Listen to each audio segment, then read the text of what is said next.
Asad coffee খাবি? নে, শীতের ভিতরে কফি এলে মন্দ হয় না। দাও।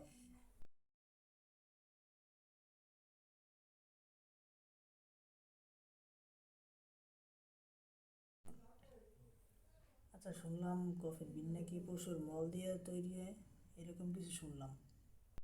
ইউটিউবে সার্চ দে, না ডিপসিকে জিজ্ঞাসা করে দিই।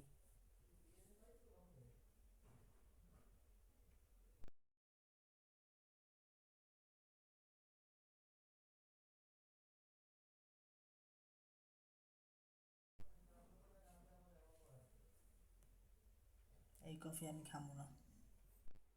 আরে ওইসব কফি বড় লোকরা খায়, ওগুলোর অনেক দাম। এই কফি ওইগুলো দিয়ে তৈরি হয় না।